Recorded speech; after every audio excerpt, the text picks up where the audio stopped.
Since early childhood, I have this dream of flying. And I don't mean flying in a plane or some other contraption. I wanted to fly myself. And in dreams, occasionally this worked. I could have this embodied, amazing sensation of weightlessly moving through space. But in reality, I just could never levitate. Now it's out. So, was there a way I could still pursue this childhood dream and make it reality? It was pretty late when I got introduced to virtual reality and started researching it myself as a cognitive scientist. And indeed, the initial hype was huge, but then didn't deliver right away. But nowadays, we do have amazing computer graphics, surround sound, computational power, all that. You can immerse yourself in it. It can even smell convincing.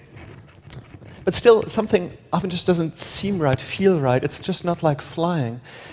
And this is also what research tells us. Unless you are physically moving, it's really hard to feel and believe that you are physically moving.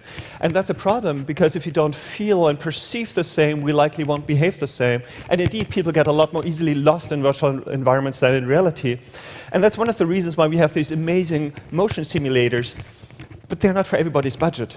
Is there a way we could use all our research and knowledge about human multimodal spatial cognition to come up with a more lean and elegant, but yet effective approach to self-motion simulation, so that it would feel right, even though it's not, and we're just playing a trick on you, making you believe, like an elegant magician's trick?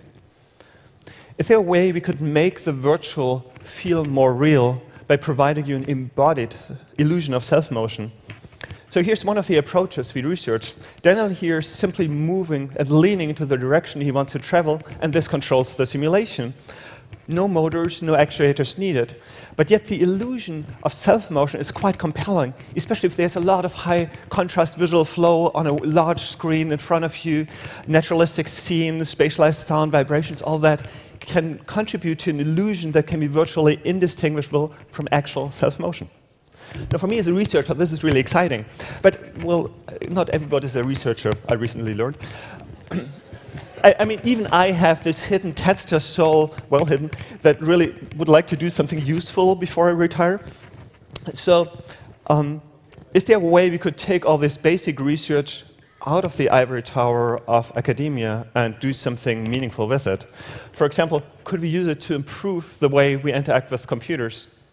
We still mostly use our eyes, our fingers, and a bit of our ears to do so. So when an architect designs a new building, it's on the screen, and people are behind the screen.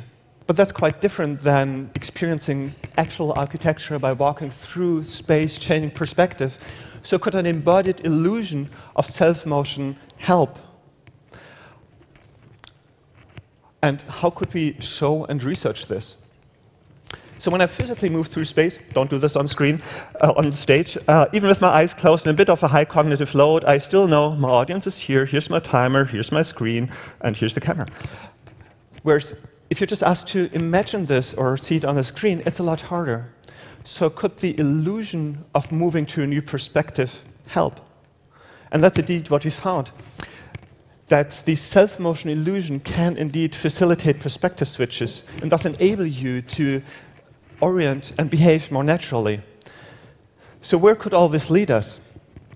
Could we use all our research to enable experiences you could otherwise not have? Like, for example, an embodied, truly embodied sensation of rising up and beyond the atmosphere and looking down and appreciating the beauty and fragility of our planet. An experience that was deeply moving to the lucky astronauts, life-changing for many. And of course, I'm not saying we could ever simulate weightlessness or replace the astronaut experience. But every step we take, we get closer to providing you, providing everybody, with a glimpse and maybe more of such an experience. Edgar Mitchell stated, "We went to the moon as technicians. We returned as humanitarians." Could we all become humanitarians?